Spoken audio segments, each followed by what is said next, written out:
I always enjoy delving into stories about strong women in Scripture, and Hannah is certainly no exception to this.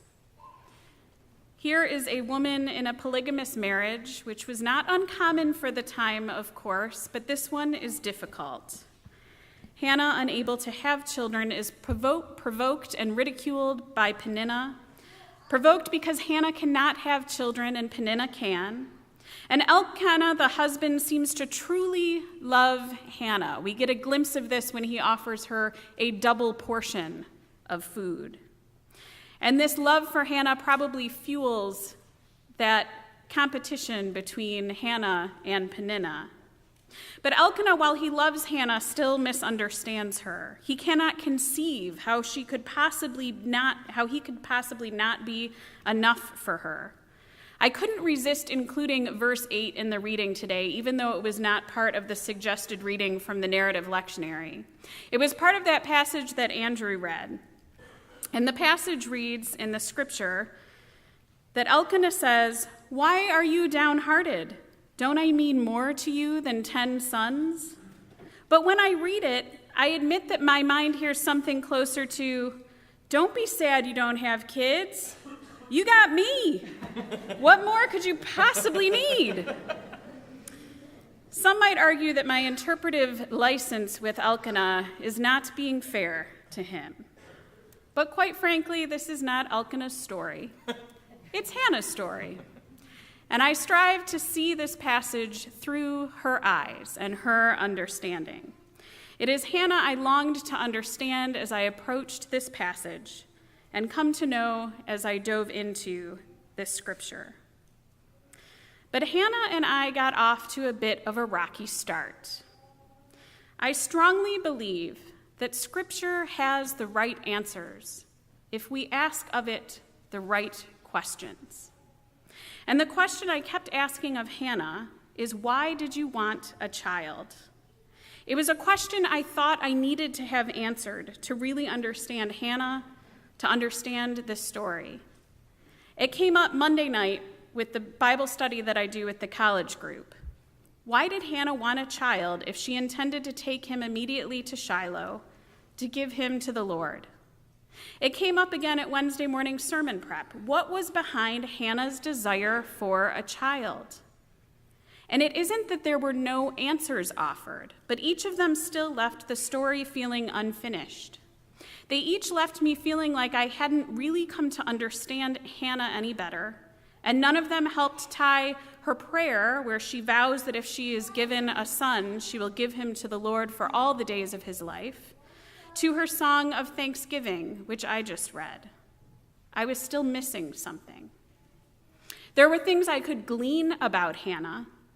For example, this is a woman who is not afraid to show emotion.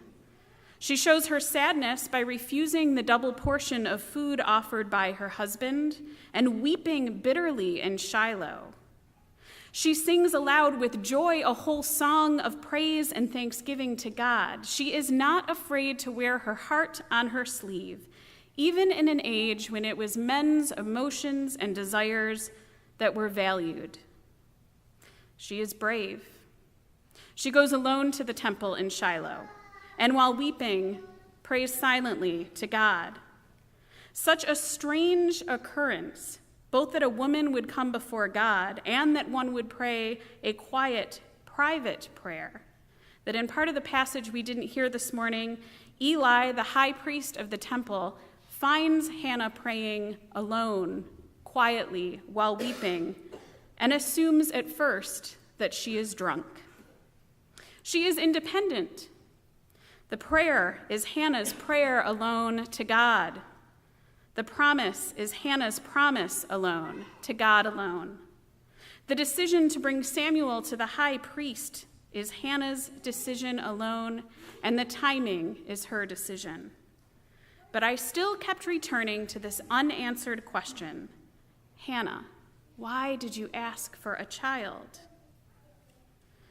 It's embarrassing to think about and admit how long it took me to recognize that this is not just Hannah's story. It is not just the story of the birth of Samuel. This is one episode in a much grander story, God's story. Samuel goes on to be a great prophet who ushers in the time of kings for Israel, and this story is important to that grander story. Samuel, in fact, will go on to anoint the first two kings of Israel, Saul and David. But if Samuel were the only important part of Samuel's story, we wouldn't know what we would about Hannah. Hannah is included in God's story of Scripture for a reason, but why? It is with this line of thought that I began to get closer to understanding Hannah, her relationship with God. I realized I had been asking the wrong question all along. I was asking something of Hannah that wasn't really my business to ask in the first place. Why does Hannah ask for a child? That part of the story is between Hannah and God. But through the lens of all Scripture, of God's story, what I ask about Hannah and her part in it is something closer to, what can we learn from the way Hannah approaches God? And with this question, we find an answer that brings us closer to understanding Hannah, an answer that brings us closer to understanding what Hannah can teach us about her part, and in turn, our part in God's story. The answer to this question is, I believe, part of what we are to learn from Hannah. And what we realize is that Hannah brings her greatest sadness and her greatest joy before God. She does so boldly, and it seems in equal measure. She shares her longing, her sadness, her emptiness, her most pressing need with God. Hannah goes directly to the tabernacle in Shiloh. The tabernacle in Shiloh was where the Ark of the Covenant was held at the time of Hannah. It was the center of religious life for the Israelites, and it was believed that God was physically present there with the Ark of the Covenant, which held the tablets of the Ten Commandments. Hannah was going directly to the presence of God to share her grief and invite God into her sadness and her longing. When God responds to Hannah with the birth of Samuel, whose name means God has heard, she again returns to Shiloh, this time to bring her greatest joy before God. She brings Samuel and leaves him for the high priest to raise him. Samuel is as close as he can be to God's presence. For Hannah and for us too, Samuel is representative of a hope in God's future, in sadness and in joy. We do not have to have stories that perfectly parallel Hannah's to see a beauty and importance in what her story, in the midst of God's story, teaches us. Hannah finds hope when she brings her greatest sadness to God. Hannah finds hope when she brings her greatest happiness to God. And I have to ask, how well do we do that? About a dozen years ago, my stepfather, Mike, was deep in the grips of Alzheimer's, a kind of dementia that affects memory and cognition and behavior until it makes even simple daily tasks impossible. Mike started showing signs when he was young, in his 50s, and before his mid-60s, he was unable to be at home, even with my mom and sister caring for him around the clock. It was a time of sadness for my family, and with my parents living in Florida, I was here feeling quite helpless. But I distinctly remember bringing that deep sadness to God, not at a tabernacle, not at a church, but in my car while driving to an outlet mall. I prayed, and it was perhaps the most passionate prayer of my life. I remember sitting there and driving and having this anxiety and sadness sort of overtake me. And I was comforted by picturing God, by picturing Christ in the passenger seat next to me. And in those moments, I was crying and yelling and reaching out to God for some kind of hope.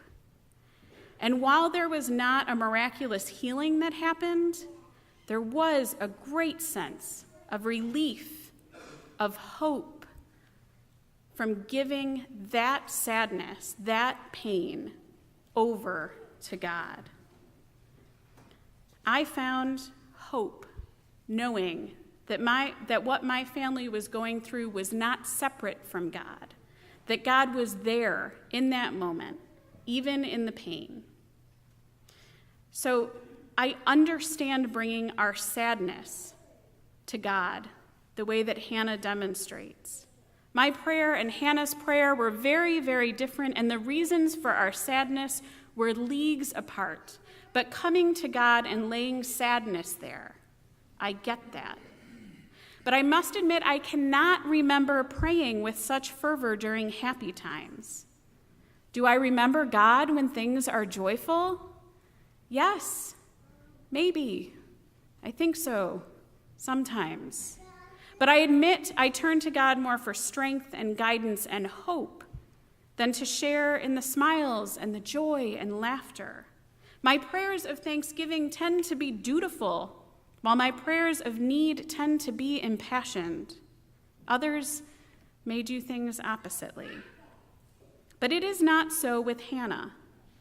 Hannah weeps with bitter tears as she brings her sadness. Hannah sings with great fervor as she brings her joy. She brings all of it to God. In her song, Hannah recognizes the world is full of injustice and that it is God who is capable of turning it around. In God, she finds hope, both in sadness and in joy. Hannah does not fail to realize that it is not just God's response, but also her response, which will help bring hope to the world. When Hannah is gifted with the hope that she so desperately prays for, she responds by actively participating and sharing that hope with God and the world. She may not even completely understand how, but by following through with her vow, Hannah gifts the future with a great profit. So let us rejoice that we worship a God who is with us in sadness and hears our cries. Let us rejoice that we worship a God who can overturn injustice and bring hope to the whole world. Let us rejoice that we are invited to bring all of who we are to God, in our lowest lows and our highest highs, so that we might always have hope and share that hope with the world. And let us rejoice that on this day we celebrate a baptism with Isaiah and his family, a wonderful example of a reason to rejoice. Thank you, Betsy.